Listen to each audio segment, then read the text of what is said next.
Morning, everyone. I want to start with last week. Videos of protesters yelling at members of Congress went viral, right? But the content focused on the confrontation, not the why. Some of the people that hijacked those town halls are happy with the bloated status quo. They want the bloated status quo to continue. They don't want to get our country back on track. And to make matters worse, even the DNC chair openly suggested that the outrage at the town halls across the country was orchestrated. But here's the truth. Getting us out of nearly $37 trillion in debt, it's not going to be easy. President Trump and the White House Republicans have started the conversation on wasteful government spending. And 77 million voices outweighed those voices at the town halls. We got our marching orders. We listened to the American people, and they told us they wanted change. And buckle up, because that's exactly what we're giving them. And our friends on the other side of the aisle, please keep going down the path of defending and even advocating for government waste, fraud, and abuse. The message they all are sending is clear, and we see whose side they're on. Look no further than their newest messaging strategy. The minority leader unveiled it last week. It's called Share Your Story. Can you guess whose story they're sharing? It's government employees, like a locksmith from Yosemite National Park. Not the stories of lives lost due to illegal immigration. They're not asking to share those stories. Not the stories of innocent lives that were lost due to fentanyl that came from across the border. Not the stories of hardworking Americans struggling to make ends meet. Democrats are sharing the stories of government employees. And this sad attempt of fear-mongering that makes Democrats look even more deranged. It is absolutely insane that they think making government work more efficiently is a bad thing. Remember that government efficiency is a constitutional crisis in the Democrats' minds. They continue to defend and advocate for waste, fraud, and abuse. They don't want it to stop. Democrats are ignoring the American people and siding with the swamp. They keep defending DEI employees and USAID, while Republicans fight the bloated and inefficient bureaucracy, and we fight it for the American people. For years, we've heard about delays at the IRS, lost Social Security checks, mistreatment at the VA. Did the Democrats do anything about it? Did they set up a listening session to have people tell their stories? No. I think they only care about Washington and bloated bureaucracy in D.C. It is truly a shame, despite the American taxpayers' wishes. They're doubling down on the broken system, and they are the ones that broke it. While Democrats keep displaying their derangement, telling out-of-touch stories, let's talk about those who can't tell their stories. Like Lincoln Riley, who was raped and murdered by an illegal alien. Did the Democrats tell their story? How about Zach Cullen, who died of fentanyl poisoning? Did the Democrats set up a hotline to listen to their stories? Or how about a pastor in Michigan, Stephen Singleton, who was killed by an illegal immigrant? Did they tell their stories? No. And you know why? They can't tell their stories because they're dead. Yet Democrats are soliciting sob stories from bloated bureaucrats with six-figure salaries. Give me a break. Now, it's time for us to tell our story. And that's what we're going to do. We're going to turn our attention to this week. House Republicans will focus on saving lives and taxpayer dollars. Then President Trump has been clear. He wants one big, beautiful bill that unlocks his full agenda, not just part of it, everything. And that's what our one big, beautiful bill does. This week, House Republicans will take the next steps in the process to deliver President Trump's full agenda. The House budget resolution invests in border security and our national defense. It also saves taxpayer dollars by rooting out waste, fraud, and abuse. It will encourage investment in the energy industry to increase production and to actually lower costs. If we don't pass this bill, Americans will suffer the largest tax increase in history. The Budget Committee passed it with unanimous GOP support. And remember, this is just the starting point to unlock the process. After the resolution passes, committees will begin the real work. The work to find savings and create investments. Savings in our budget to make America competitive, and investments to make our country secure. That's what the president and the American people want, and who would go against their agenda? We're helping the president keep his promise, because the American people gave us a decisive mandate. Secure the border. Unleash American energy, restore peace through strength, and make America competitive again. If we remain united, we can pass this transformational legislation. And when we do, we will be remembered as the most successful conference in American history. I will now turn it over to Rep. Tim Moore from North Carolina to speak about the budget as he serves on the Budget Committee. Thank you. Good morning. I appreciate the opportunity to join the Republican leadership team today in support of this House budget resolution that puts America back on the path of fiscal responsibility and economic prosperity. Before coming here, I guess I've been a member about, 6 weeks so far. It feels a lot longer, Mr. Speaker, just saying. The time I've been here, I've had the opportunity to see how things work, but for 22 years as a member of the State House, 10 years as Speaker of the State House, had a part in changing our budgets that made North Carolina one of the most competitive states in the country. We took a budget shortfall and turned that into a surplus. We cut taxes. Frankly, we did a lot of the things that I'm seeing this leadership team work to try to do here at the national level. And that success ultimately happened then and will happen here because we prioritize taxpayers, the real hardworking people, and not bureaucrats. You know, as a member of Congress, I want to help bring that same common sense attitude and track record that we did in the states here. And I can tell you that all of the new members of Congress have come in with that same view of what can we do to help move the country in the right direction. The American people spoke this year. They spoke loudly. President Trump is in the White House. You have a Republican majority in the House, a Republican majority in the Senate, and these bodies are ready to go to work to get this done. This bill is a huge step forward in that direction. Addressing energy independence, addressing the border, finally reining in out-of-control spending. It's great to see this happening. You know, they say the definition of insanity is to keep doing the same thing over and over and over again to expect a different result. Finally, we see real change in Washington to get this spending under control. And there's a lot of fear-mongering out there right now, people claiming that this is going to be cut and that's going to be cut. Look. Nobody's going to want to hurt hardworking American people. That's not anywhere in here. Those are frankly just lies that some folks are telling. This bill is going to rein in wasteful spending. It's going to rein in fraud. It's going to rein in abuse. It's going to do all those things. And I just want to give a shout out to the leadership team really for being so engaging. I can tell you as a new member of Congress that every member has been invited to be a part of this process. We've had weeks and weeks and weeks, I believe, of the listening sessions. Being fully briefed, and I can tell you that Chairman Arrington on the Budget Committee really worked very hard to reach out to everyone to make sure everyone's voices were included. So I'm proud to be here with the leadership team today and proud to be in support of this budget bill. Thank you.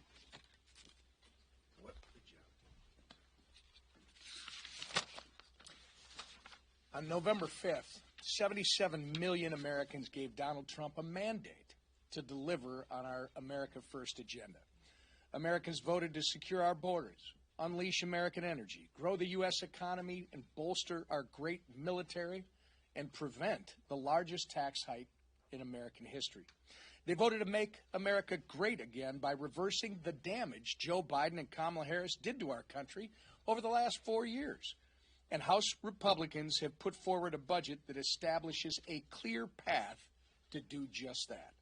Now is the time to act and get a budget over to the Senate. And it's important to remember that our budget resolution merely unlocks the opportunity for committees to begin drafting legislation. That is where the real work is going to begin. So I'd caution the media against echoing Democrats' hysteria on where savings will come from. Our budget resolution is a blueprint to save America and rein in reckless and wasteful spending while delivering on President Trump's campaign promises. We have been given a historic opportunity with a Trump trifecta, and every member of our conference plays an important role in ensuring that we get it done. This is our moment. Now it's time to go out there and do it. And I turn it over to our majority leader, Steve Scalise. Thank you, Whip. It's a really important week. When you think about what we've laid out in our agenda, the culmination of months of work has gone into what we are doing this week to finally start delivering on the mandate that President Trump, House Republicans, and Senate Republicans were given by voters across the country in November. Voters said they want a secure border. We deliver in this budget that we're going to pass this week. Voters said they don't want a tax increase. And believe me, that was on the ballot because Donald Trump said, I want to keep the 2017 tax cuts in place. We don't want an increase for anybody, and we want to build on it. He added more things. Kamala Harris said she wants those tax cuts to expire, resulting in a multi-trillion-dollar tax increase on the American people. The voters decided very clearly with President Trump they don't want that tax increase to hit. We deliver that in this budget. The American people said in November they want more American energy to be produced. We deliver in this budget, and we do a lot of other things too. But it all starts by getting this budget passed. And so as you watch this process start, you would think the Democrats would want to be joining with us in recognizing that the American people asked for all these things that we're going to be doing. But what are the Democrats doing? They're all going to vote no. Every Democrat will vote no on this budget. Now, they're not going to go to the American people and be truthful and say why they're voting no. They want Washington to keep more of your money so that you don't get that money back. They want a multi-trillion-dollar tax increase. They said it during the campaign and they lost, but they still want that tax increase, so they will all vote no. They don't want a secure border. They said it for the last 4 years. They still haven't accepted the results of the election. So what do if they can't deal with the truth? They've got to lie. Just listen to what you've been hearing the last couple of days. Some of you have even been reporting it. I'm going through the budget. This is the House Republican budget that was passed unanimously by Republicans. Every Democrat voted no. Go through this entire bill. Do you know that for every Democrat talking point where they talk about the horrible things that this budget's going to do, they talk about Medicaid cuts. Everybody's going to be thrown, according to Democrats, into all these horrible situations. There's only one problem. The word Medicaid is not even in this bill. This bill doesn't even mention the word Medicaid a single time, and yet all Democrats are doing is lying about what's in the budget because they don't want to talk about the truth of what we're voting to start. We're voting to start a process. This doesn't end the process. This allows 11 committees in Congress to go an open view on C-SPAN, to have hearings in March where you can all watch, you can all hear the debate, you can watch the amendments fly back and forth, where we're going to be debating how government can work better for the people of this country, how we will deliver as Republicans on the promises that were made and the mandate was given by the voters in November. And Democrats are against all of that. And so instead of just sitting back and licking their wounds that they're completely out of touch with the American people, their only choice is to resort to lying about what's in this vote today. There is no Medicaid in this bill. There are no Medicaid cuts in this bill, yet that's all they're saying. They're talking about millionaires and billionaires. Now they're just talking about Elon Musk. Democrats are so infatuated with Elon Musk that they will vote against low tax rates for hardworking middle-class families. Do you know that the last time we checked, Elon Musk does not work for tips? But you know who does? Millions of hardworking Americans that will get the no tax on tips promise that President Trump made that we will deliver on, starting with the passage of this budget. Millions of Americans will benefit from that provision that we're going to add into our reconciliation bill. Do you know the average pay for a tip worker in America? The average pay is $32,000. And we will be helping millions of those families who average $32,000 so that they don't have to pay tax on tips, or they don't have to have the 87,000 new IRS agents that Biden added going after them, trying to get them to pay thousands more in taxes when all they're trying to do is put food on the table for their families, working 2 or 3 jobs. Again, that's not Elon Musk we're talking about. That's millions of families who average $32,000 a year that Democrats will be voting against helping. They will be voting Democrats against helping millions of small businesses in America. Over 130 million families in America will see their individual tax rates go up when Democrats hit the red button and vote no on this budget. But House Republicans are committed to defending those families, to standing up for those families, to stopping a tax increase from hitting those families. The corporate rate is already locked in. It's a permanent rate at 21%. So we're not talking about the big multinational corporations. They're lying, talking about millionaires and billionaires, when millionaires and billionaires aren't even 1% of who benefits. 99% of the people that would see a tax increase with a no vote are people that make less than $1 million. Less than $1 million. That's who Democrats want to see a tax increase on. While they lie and use the names of billionaires, they're going to be kicking in the gut the hardworking people of America. We don't want that to happen. That's why we're going to move this budget and start this process and start delivering on the mandate that we were all given. And the man who's been the most patient person I know, listening to everybody who's got every issue, and I know a lot of you are saying, oh, gee whiz, do you have the votes? Are you going to vote? And, you know, I've heard this guy's a no. Every big vote we've taken, and I've been the whip before, I've been the minority whip, majority leader. Every time we've had a big vote on the House floor, we're talking to members all the way up until the moment the vote closes. During the vote, we're talking to members. Go look at every big vote we've had. Today is no different.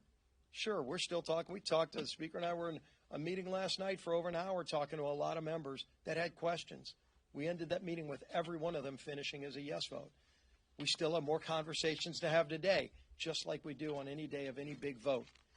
So we're not going to stop working because millions of people are counting on us to deliver for them the mandate they gave us. Introduce to you the Speaker of the House. Well, thank you so much. Good morning. It's a big day in America, a big day on Capitol Hill. I'm glad to see full participation by the media and the press corps here this morning. A lot going on. I want to thank the leadership team for their extraordinary work and their patience. This has been going on for quite some time to prepare us for this day, this week, and the consequential actions that we'll be taking as a House Republican majority to move this ball forward. We'll talk about it a little bit. I want to thank also Representative Tim Moore, very talented member from North Carolina's 14th District, and if he sounds like he's done this before, he has. He was the Speaker of the House in North Carolina for 10 years, and he's an example of the high caliber of a freshman class, the new members, new House Republicans who have joined us, doing extraordinary work. And he took on the heavy load early on, and the Budget Committee is not an easy assignment, but I thank him for that work, and all of our colleagues, Chairman Jody Arrington and all the Budget Committee members who've been working so hard. Before we get to that, let me just say, last week marked 1 month of the Trump administration. It's just been a month. It seems like much longer than that because so much has been accomplished. What a difference the last 30 days have made. America, once again, has a real leader in the White House, and you see the effects. He's taking action to make America safer, stronger, and more efficient. And we are delivering on our campaign promises. It was not just the promises of President Trump, it was the promises of House Republicans. And just as we promised, I was on the campaign trail all last year, as you know, went all around the country, and I told them these things would happen. Just as we promised, by using his executive authority and instructing federal agencies to follow the law, illegal border crossings are now down dramatically. You've heard some of the numbers. Illegal alien encounters are down 87%. Known gotaways are down 93%. This is what real leadership looks like. And deportations of violent illegal aliens are well underway, as you know. In other areas, just as we promised, on the world stage, America is showing strength again. We maintain peace through strength. That's a core principle of our party. President Trump understands that. He more than understands it, he acts upon it. Before he even took office, he secured a ceasefire agreement and the return of hostages in Gaza. Colombia quickly reversed. They reversed their course, and they vowed to accept citizens who were in America illegally from that country. Canada and Mexico quickly agreed to bolster their border security. Canada now has a border czar, and they're going to help us make sure that fentanyl doesn't flow over that border. Just as we promised, President Trump is making transformational change to the bloated federal bureaucracy. Every single person understands the government is too big, it does too many things, and it does almost nothing very well. We've got to fix that, and we will. The DOJ auditors are doing work that Congress has not been able to do because we could not crack the code. We could not get inside these agencies to get the very important information that we have long needed. But they have found tens of billions in waste, fraud, and abuse, and it's only been a month. That process continues.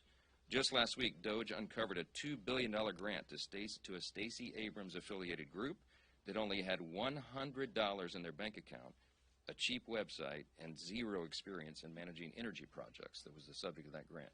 Just one glaring example of the enormous misuse of taxpayer dollars, and we're finding that. Every day we're learning more and more about what has been hidden from Congress for so long, and this is going to change the way the federal government works and operates. It is truly transformational. Just as we promised, as President Trump works to clean up the mess President Biden has made, congressional Republicans are taking action to do the same.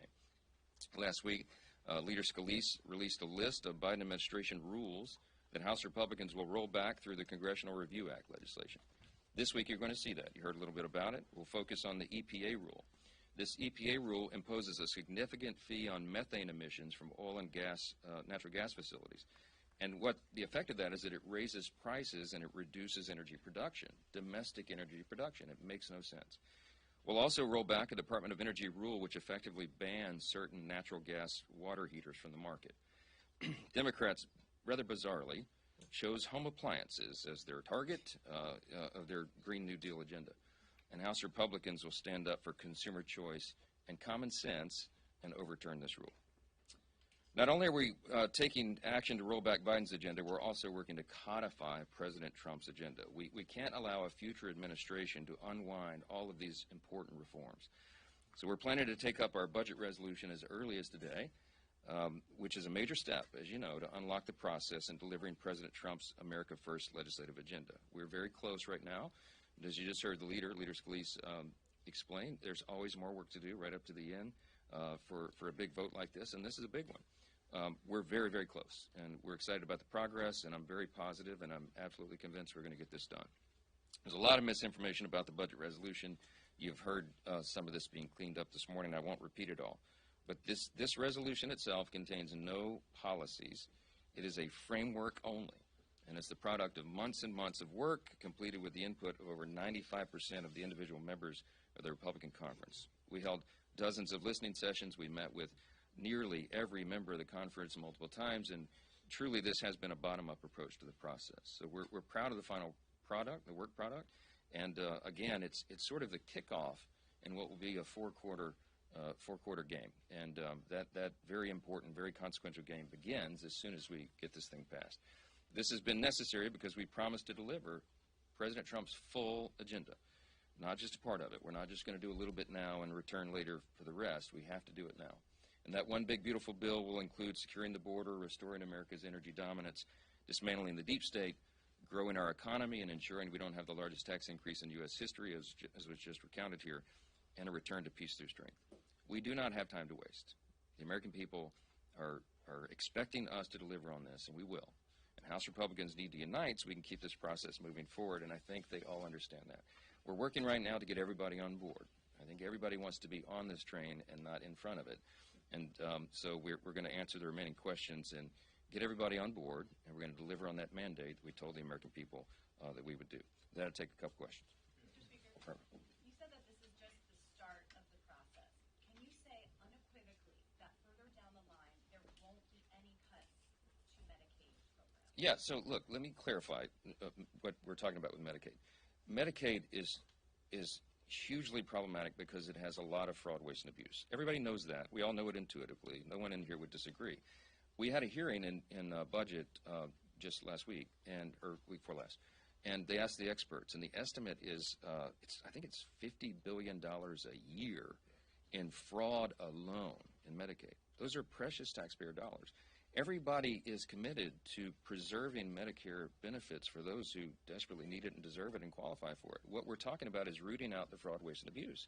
Every taxpayer, it doesn't matter what party you're in, you should be for that because it saves your money and it preserves the programs so that it is available for the people who desperately need it. That's what we're about, and that's what you're going to see happen. We want to make sure that illegal aliens who do not qualify are not on the rolls, and we know that they are in many places. We can achieve a lot of savings with that. We can eliminate all these fraudulent payments and achieve a lot of savings. What you're doing with that is you're shoring up the program, and you're making sure that the people who rely upon that have it, and that it's a better program. That's what we're talking about. You've heard the president say that. You've heard members of the House Republican Conference say that. And no one else has said anything else except the Democrats who have ads out that are lying about the intention here. That's the fact. The leader just held up the resolution. Do a word search for yourself. It doesn't even mention Medicaid in the bill. So that's the important part. To clarify, some of the savings will have to come from Medicaid. I just explained those categories of savings. I just explained that. So watch how the process plays out over the coming weeks, and you'll see what we're talking about. Yeah. Thank you, Mr. Speaker. Should Elon Musk allow President Trump's cabinet picks to make their own decisions on personnel? I'm not going to tell the executive branch how to operate. I've got enough to handle over here in the legislative branch. But I will say that I think the vast majority of the American people understand and applaud and appreciate the DOGE effort, the goal to scale down the size and scope of government. Our party is committed to that as a core principle. We always have been. And the reason we're excited about what Elon Musk and the team at DOGE are doing, the end result of that is going to be achieving the goal that we've always had, and that is to make government more efficient, just as the name of that operation and that project implies. And if we can save $1 trillion in fraud, waste, and abuse, which Elon has said in recent weeks and told me in his office a couple weeks ago, he thinks it's very possible this year to identify and eliminate $1 trillion of waste of your taxpayer dollars. You ought to be standing up and applauding that, and we all do. Yeah. On immigration, President Trump has long said that he wants to help the dreamers. What is the Republican, the House GOP conference plan to do that? Will dreamers be part of the budget reconciliation? Yeah, well, you can't do big policy changes in reconciliation. As you know, it's limited to what you do with the budget itself. But there's lots of talk about big changes to immigration policy. I came off the House Judiciary Committee before I was Speaker of the House. For almost 8 years, I served there. And when in my first 2 terms, we worked really hard on comprehensive immigration reform. And I learned firsthand how difficult and complex that is. So there'll be a lot of thoughtful discussion about that. We're not on those issues right now, but it will come, I think, later in this Congress because we understand the immigration system has been broken. Securing the border was the first and most immediate priority of the American people, and that's what's happened here. The president has done it with executive orders. We now have to codify that. When we get to that, then we'll be addressing the rest of the issues. Yes, ma'am. Yeah. President Trump called Zelensky a dictator and has falsely claimed that Ukraine was responsible for the war that Russia started with its 2022 invasion. You guys were off when he made those comments. I haven't heard you respond, especially to the dictator comment. And I wanted to know what you think of Mr. Trump's comments and also how the administration's position on Ukraine. Have you rethought your move to bring Ukraine aid to the floor last year? Well, So the supplemental last year was to put Ukraine in the position where they are right now, to be in a posture where a peace negotiation could take place. I said for more than a year on the campaign trail that I knew that when President Trump was elected, he would be the changing agent. He would be the force who could come in and move both of those parties to the table to negotiate an end. Everybody in the world wants an end to this war. We need to restore peace there. President Trump is fiercely committed to that.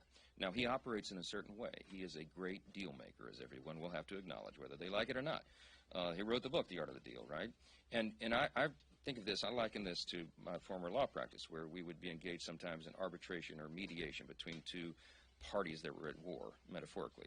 And when you begin an arbitration proceeding, you don't bring both parties into the meeting for that first table set, because they're at odds, right? That wouldn't be productive. So you begin by meeting individually with the two parties. That's what President Trump is doing right now. It's very logical if you stop and think about it. He's met with the Russian side, with Putin's side, through his representatives there, and he's spoken to Zelensky. He's speaking to both parties to set the table, so to speak, for what that negotiation is going to be. This is very productive. He is the only person on the planet who has the ability to make that happen. You have to give the president room to work. His language and his actions and his decisions shouldn't be second-guessed step by step.